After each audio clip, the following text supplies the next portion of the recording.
Although Nigeria is still battling with insurgency, the country is already dealing with the aftermath of past attacks. This is obvious in the number of internally displaced persons, which has surged so much that the National Emergency Agency, NEMA, says that there are about 1.4 million IDPs in the northeast alone. And this figure is at June 2015. Very, very disturbing. Their welfare has become a challenge, not just to the government, but it pulls the string of the heart of every Nigerian and corporate organization. Channels Beam considers the condition of the IDPs an aid effort geared towards making them comfortable. You're welcome. I'm Amy Thompson. There are other issues that have caught your attention this past week. These make up major trends, which we now bring to you.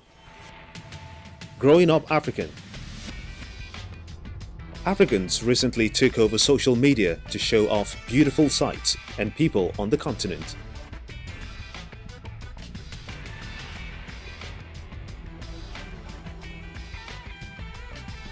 The trend continued last week with a new hashtag, Growing Up African.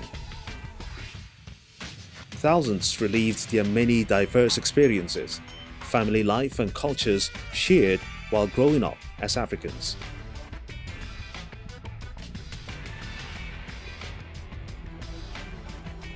Sunday Olise. Nigerians are lovers of the sport, football, and so, when news broke that former player Sunday Olise is the new coach of the Super Eagles, people took to the social media to air their views on the choice, as well as share their expectations. And now to the heart of the program. Let's hang out and talk. The IDPs, the situation the IDPs have found themselves today is not anything that they choose to be. But these are people that have been sacked from their communities as a result of several attacks on their communities by the insurgents, resulting in their displacement. And as you are aware, this situation did not begin today. It began gradually, and up to the point that from one community to two communities to three communities, and several communities are affected. So that is why we are having so many IDPs, and mostly in Adamawa, Borno, and Yobe. And from the beginning of the crisis, NEMA have been giving them some relief assistance up to the point that we discovered that these people, we can no longer give them the support in their communities, because even in their communities, it's no longer safe for them to stay. And that is why most of them have run to the various state capitals. And at the various state capitals, the state government provided accommodation, provided facilities where they are staying. And in Adamawa State, the state government from the beginning made it clear that they do not have the resources to cater for these people. So the National Emergency Management Agency, from the start, from the escalation of the crisis, has been in total control. I witnessed people get buckets and dustpan. You witnessed what? I didn't get that. I witnessed people using dustpans and buckets trying to get water out of their tents.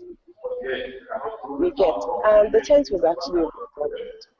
Because I remember last year, a group of people also, we built a playroom for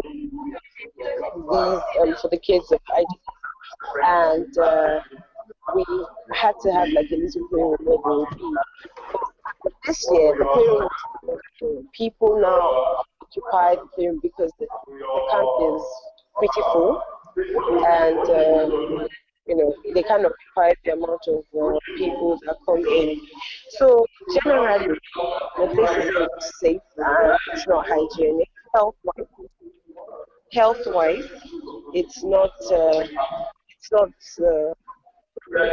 advisable for anyone to put themselves in